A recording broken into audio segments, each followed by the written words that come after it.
Hello friends, welcome in chemical दुनिया।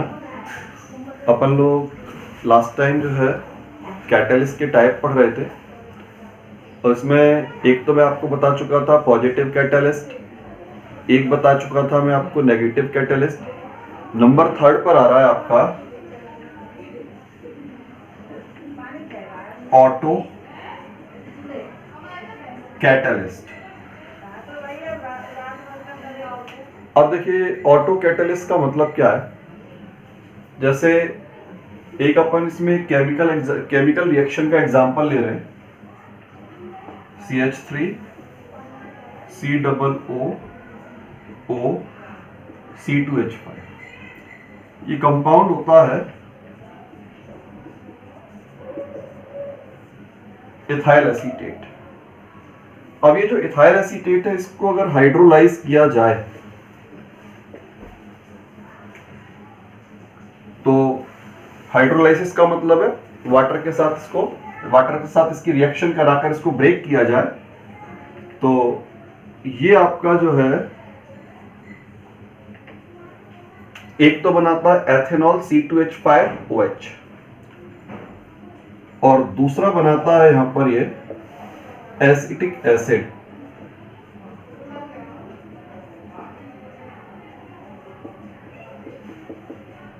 Acetic acid ethanol. अब देखिए एसिटिक एसिड और एथेनॉल दो चीजें यहां पर अपने को मिल रही हैं। अब ये जो रिएक्शन होती है एक एसिड कैटेलाइज्ड रिएक्शन होती है, यानी एसिड जो होता है इस रिएक्शन में एक कैटलिस्ट का काम करता है। तो यहां पर अपन क्या देख रहे हैं, जब ये रिएक्शन कराई जाती है तो स्टार्टिंग में rate of reaction very very slow, बहुत ज्यादा स्लो होती है, लेकिन थोड़ा टाइम होने के बाद रेट ऑफ रिएक्शन अपने आप बढ़ना चालू हो जाती है। रिएक्शन की जो स्टार्टिंग होगी वो बहुत ज्यादा स्लो होती है, लेकिन थोड़े टाइम के बाद जो है ये रिएक्शन जो है अपने आप इसकी स्पीड जो है वो बढ़ने लग जाती है। उसका रीजन ये है कि जब रिएक्शन में थोड़े अमाउंट में एसिटिक एसिड बन जाता है, तो ये एसिटिक एसिड जो है यहां पर एक तो होता है प्रोडक्ट, और प्रोडक्ट के साथ साथ ये जो है कैटलिस्ट का भी काम करता है। प्रोडक्ट तो है ही, इस रिएक्शन का प्रोडक्ट तो है ही एसिटिक एसिड, लेकिन उस प्रोडक्ट के साथ साथ ये आपका जो एसिटिक एसिड होता है ये कैटलिस्ट भी होता है। तो इसके कारण से ये जो रिएक्शन है इसको अपन क्या बोल रहे हैं यहां पर, ऑटो कैटलिस्ट। ऑटो कैटलिस्ट क्यों कह रहे हैं, आपने कोई बाहर से कैटलिस्ट यहां पर नहीं लिया, लेकिन रिएक्शन का प्रोडक्ट अगर किसी रिएक्शन के अंदर एज ए कैटलिस्ट बिहेव करे, जब हम किसी रिएक्शन में बाहर से कोई कैटलिस्ट काम में नहीं ले रहे लेकिन रिएक्शन में बनने वाला प्रोडक्ट ही जो है वो कैटलिस्ट का बिहेव करता है, तो इस तरह के जो रिएक्शंस होते हैं उनको अपन बोलते हैं आपके ऑटो कैटलिस्ट। इसमें जो कैटलिस्ट बनेगा उस कैटलिस्ट को बोला जाएगा यहां पर ऑटो कैटलिस्ट, क्योंकि ये प्रोडक्ट है और यही प्रोडक्ट आपका जो है एक कैटलिस्ट की तरह से बिहेव कर रहा है। ऐसे इसका एक दूसरा एग्जांपल है potassium permanganate, sulphuric acid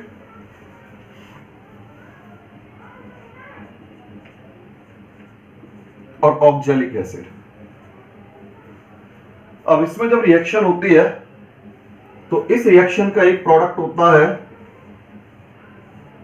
potassium sulphate, दूसरा प्रोडक्ट होता है इसका मैग्नस सल्फेट, थर्ड इसका प्रोडक्ट होगा H2O और फोर्थ प्रोडक्ट होता है इसका CO।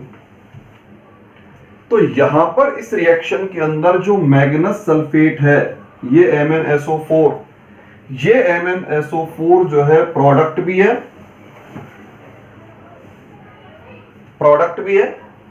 और प्रोडक्ट होने के साथ साथ यहां पर कैटलिस्ट का भी काम कर रहा है। यानी सेम कंडीशन आएगी, रिएक्शन की स्टार्टिंग होगी बहुत ज्यादा स्लो, लेकिन थोड़े टाइम के बाद ही रेट ऑफ रिएक्शन ऑटोमेटिकली जो है बढ़ने लग जाती है। किसके कारण से बढ़ती है, क्योंकि ये जो प्रोडक्ट यहां पर बनता है ये प्रोडक्ट यहां पर प्रोडक्ट होने के साथ साथ किसका काम कर रहा है, कैटलिस्ट का काम कर रहा है। तो इस तरह का जो कैटेलाइसिस होता है उसको अपन क्या बोलते हैं, ऑटो कैटेलाइसिस।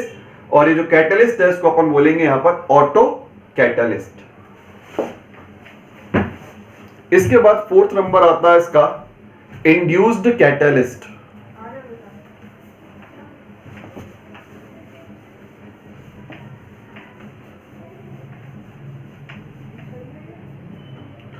फोर्थ नंबर पे इंड्यूस्ड कैटलिस्ट।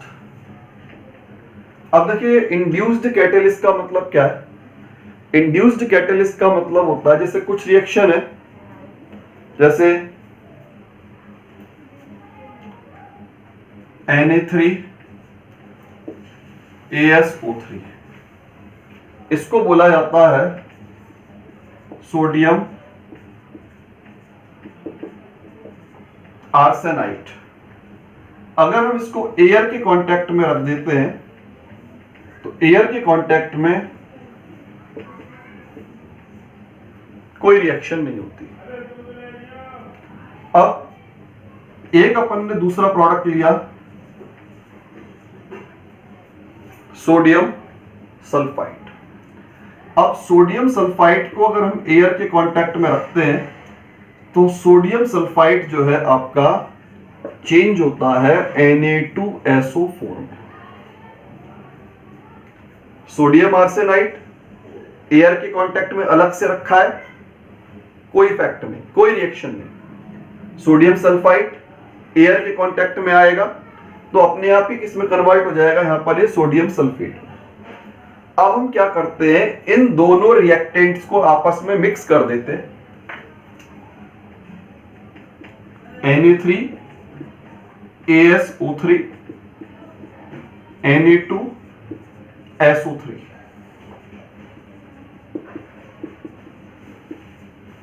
मिक्सचर लिया हमने अब इसका, और मिक्सचर लेने के बाद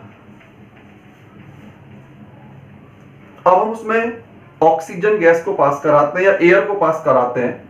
तो एयर पास कराने पर क्या होता है, सोडियम सल्फाइड जो था वो तो सोडियम सल्फेट में पहले भी चेंज हो रहा था और अब भी चेंज हो रहा है। यहां इसमें तो कोई खास चीज अपने को दिख नहीं रही, लेकिन यहां पर अपने को जो खास बात दिखाई पड़ रही है वो ये है कि जो सोडियम आर्सेनाइड पहले ऑक्सीडाइज नहीं हो पाया था वो सोडियम आर्सेनाइड इस रिएक्शन की प्रेजेंस में, सोडियम सल्फाइड वाली रिएक्शन की प्रेजेंस में ऑक्सीडाइज हो जाता है और ये चेंज होता है आपका Na3ASO4 सोडियम आर्सेनेट। इसे बोला जाता है यहां पर सोडियम आर्सेनेट। तो आर्सेनाइड जो था वो ऑक्सीडाइज नहीं हो रहा था, लेकिन जब सोडियम सल्फाइड के साथ मिलाकर के हमने उसमें मिक्सचर में एयर को पास किया तो सोडियम सल्फाइड तो ऑक्सीडाइज हुआ ही, लेकिन उसके साथ साथ सोडियम आर्सेनाइड भी आपका ऑक्सीडाइज हो गया। यानी आपकी जो रिएक्शन जो पहले हो नहीं पा रही थी वो रिएक्शन आपकी सोडियम सल्फाइड की प्रेजेंस में हो पा रही है। तो इस कंडीशन में आपकी जो ये रिएक्शन होगी, इस रिएक्शन को अपन क्या बोलेंगे, एक तरह से ये रिएक्शन जो है वो कैटलिस्ट का काम कर रही है। सोडियम सल्फाइड वाली रिएक्शन ना होने वाली रिएक्शन के लिए कैटलिस्ट का काम कर रही है, और इस तरह के कैटलिस्ट को क्या बोला जाता है, इंड्यूस्ड कैटलिस्ट। एक रिएक्शन नहीं हो पा रही है, एक रिएक्शन अपने आप हो पा रही है, तो ना हो पाने वाली रिएक्शन हो पाने वाली रिएक्शन की प्रेजेंस में अपने आप कंप्लीट हो जाती है। तो इस कंडीशन को अपन बोल सकते हैं इंड्यूस्ड कैटलिस्ट।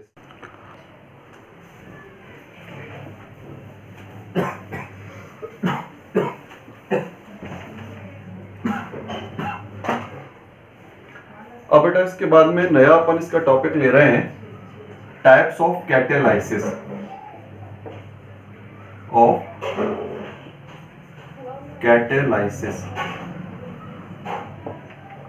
देखिए टाइप्स ऑफ कैटेलाइसिस में अपन कैटेलाइसिस प्रोसेस को दो कैटेगरी में डिवाइड करते हैं। एक तो होता है होमोजीनियस कैटेलाइसिस और दूसरा होता है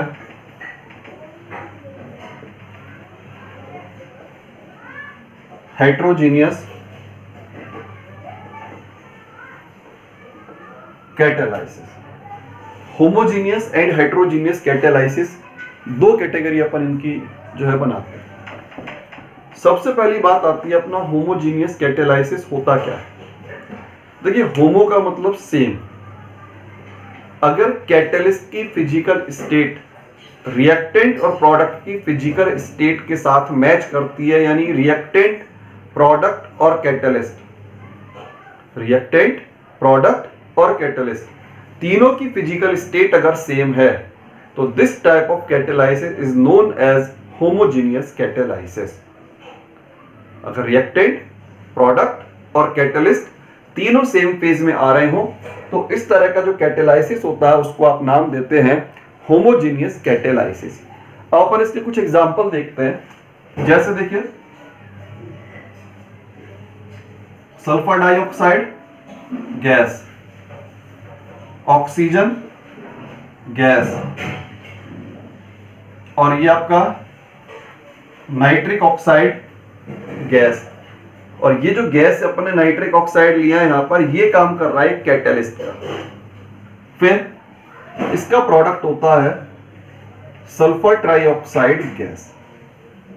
अब आप देखिए, रिएक्टेंट, प्रोडक्ट और कैटलिस्ट। तो रिएक्टेंट, प्रोडक्ट और कैटलिस्ट तीनों मिलकर के एक होमोजीनियस मिक्सचर क्रिएट करते हैं।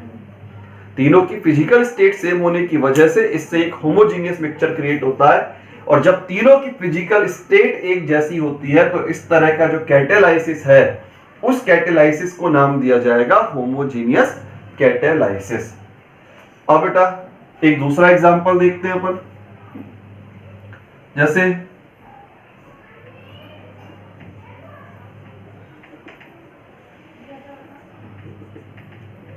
एथाइल अल्कोहल लिक्विड,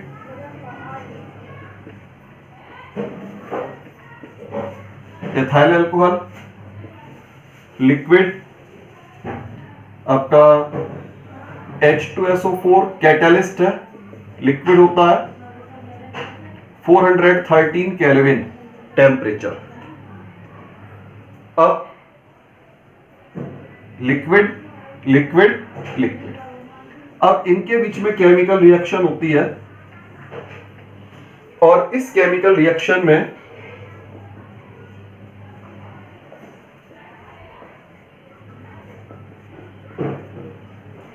यहां पर हमको प्रोडक्ट मिलता है डाई इथाइल ईथर। और डाई इथाइल ईथर जो एक लिक्विड कंपाउंड होता है और साथ में हमको मिलता है इसमें वाटर, ये भी एक लिक्विड हो गया। तो आप देखें, दोनों रिएक्टेंट आपके, रिएक्टेंट मॉलिक्यूल आपके लिक्विड है, प्रोडक्ट आपका लिक्विड है और कैटलिस्ट लिक्विड है, सेम फिजिकल स्टेट है। तो सेम फिजिकल स्टेट के कारण से ये जो आपका एग्जांपल हुआ ये होमोजीनियस कैटालाइसिस का एग्जांपल रहेगा। फिर इसी के बाद तीसरा आपका एग्जांपल लें,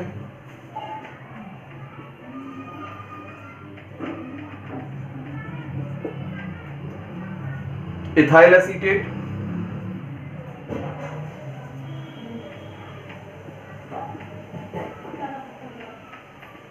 इसको अपन हाइड्रोलाइज करवा रहे हैं,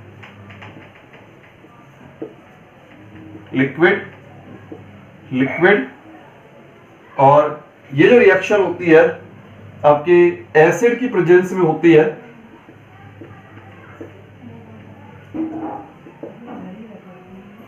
अब हाइड्रोलाइसिस के प्रोसेस में आपको यहां पर प्रोडक्ट मिल रहा है acetic acid liquid, ethanol liquid.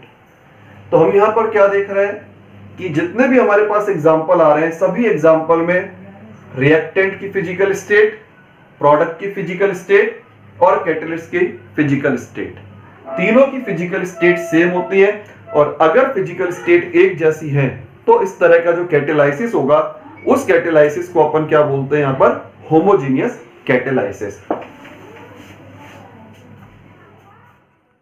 इसके बाद में अपन आगे लेते हैं इसका mechanism, mechanism of homogeneous catalysis.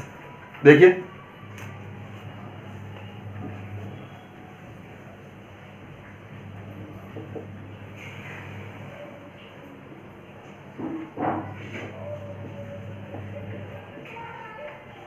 Homogeneous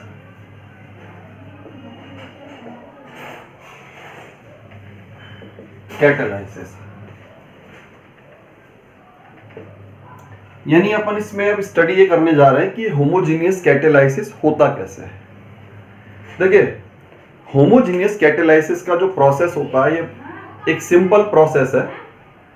इसमें क्या होता है कि हमारा जो कैटलिस्ट होता है वो कैटलिस्ट किसी एक रिएक्टेंट मॉलिक्यूल के साथ केमिकल रिएक्शन करता है।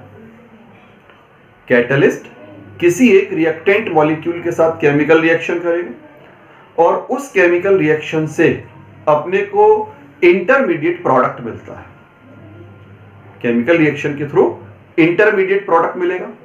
अब वो इंटरमीडिएट प्रोडक्ट बचा हुआ जो दूसरा रिएक्टेंट मॉलिक्यूल होता है उस रिएक्टेंट मॉलिक्यूल के साथ रिएक्शन करता है और उस रिएक्शन के बाद आपको फाइनल प्रोडक्ट मिल जाता है। और फाइनल प्रोडक्ट के साथ साथ कैटलिस्ट जो होता है वो आपको इनिशियल स्टेट में वापस अपने को मिल जाएगा। कैटलिस्ट का मतलब ना तो उसकी क्वालिटी में कोई चेंज आना चाहिए ना उसकी क्वांटिटी में चेंज आना चाहिए, तो बगैर किसी क्वालिटी और क्वांटिटी के चेंज के ही आपको कैटलिस्ट वापस मिलेगा। मैं आपको इसको एक एग्जांपल से बता रहा हूं। देखिए जैसे अभी अपन ने एक एग्जांपल लिखा था, sulphur dioxide gas, oxygen gas, nitric oxide gas catalyst का काम करेगा और प्रोडक्ट हुआ आपका सल्फर ट्राइऑक्साइड गैस। अब इसकी मैकेनिज्म में अपन देखें,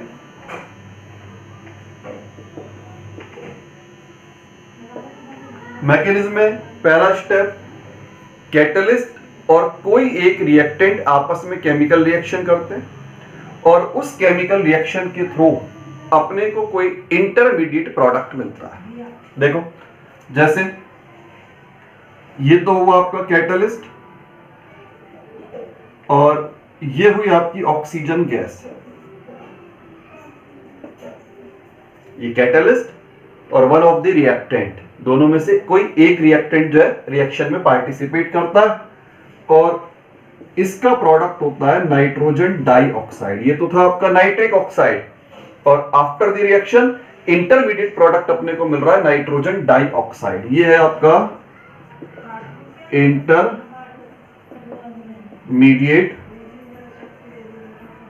प्रोडक्ट। अब ये जो इंटरमीडिएट प्रोडक्ट बनता है, ये इंटरमीडिएट प्रोडक्ट किस जो बचा हुआ दूसरा रिएक्टेंट है उस दूसरे रिएक्टेंट के साथ केमिकल रिएक्शन करेगा। ऑक्सीजन तो ऑलरेडी कंज्यूम हो गया था, बचा हुआ सल्फर डाइऑक्साइड।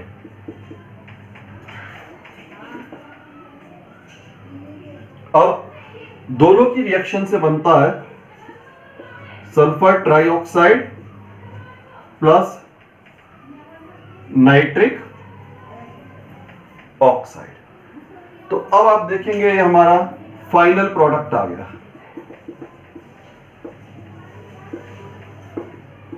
ये फाइनल प्रोडक्ट आ गया और जो हमारा कैटलिस्ट था वो हमको वापस पहले की तरह से मिल जाता है। तो इस तरह से ये हमारा मैकेनिज्म हो गया। होमोजेनियस कैटेलाइसिस की मैकेनिज्म में दो बातें हैं। सबसे पहले कैटलिस्ट किसी एक रिएक्टेंट के साथ रिएक्शन करता है और एक रिएक्टेंट के साथ रिएक्शन करने के बाद इंटरमीडिएट प्रोडक्ट बनाता है। इंटरमीडिएट प्रोडक्ट दूसरे बचे हुए रिएक्टेंट के साथ केमिकल रिएक्शन करता है, फाइनल प्रोडक्ट बनाएगा। कैटलिस्ट आपका जो है अपनी पुराने वाली कंडीशन में लौट करके आ जाएगा।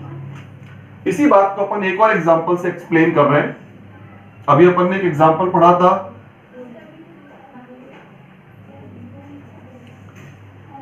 एथेनॉल। एथेनॉल के मॉलिक्यूल्स हैं, आपस में रिएक्शन कर रहे हैं in the presence of sulphuric acid 413 kelvin. अब इन दोनों की रिएक्शन में हमें प्रोडक्ट मिलता है डाइइथाइल ईथर।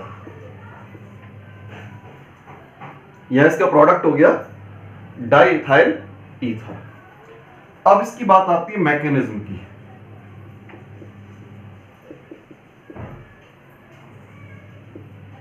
अब देखिए बेटा, मैकेनिज्म में क्या मैटर आता है इसका।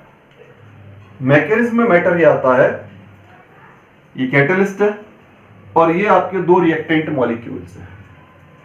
तो तरीका वही चलेगा यहां पर भी। एथेनॉल कैटलिस्ट जो होता है किसी एक रिएक्टेंट मॉलिक्यूल के साथ रिएक्शन करता है। सल्फ्यूरिक एसिड H2SO4 को हमने इस तरह तोड़ के लिख दिया और इस रिएक्शन में अपने को सबसे पहला इंटरमीडिएट प्रोडक्ट मिलता है C2H5HSO4 और इसको अपन नाम देते हैं इथाइल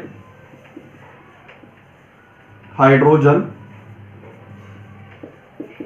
सल्फेट। ये इथाइल हाइड्रोजन सल्फेट जो है यहां पर आपका इंटरमीडिएट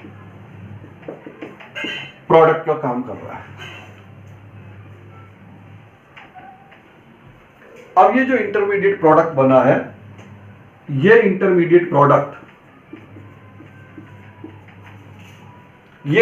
प्रोडक्ट आपके बचे हुए दूसरे रिएक्टेंट मॉलिक्यूल के साथ मिलेगा, केमिकल रिएक्शन करेगा, यानी दूसरा मॉलिक्यूल आपका वो भी इथाइल अल्कोहल का ही है। और जब दोनों के बीच में रिएक्शन होती है तो प्रोडक्ट बनता है आपका सल्फ्यूरिक एसिड और डाइइथाइल ईथर।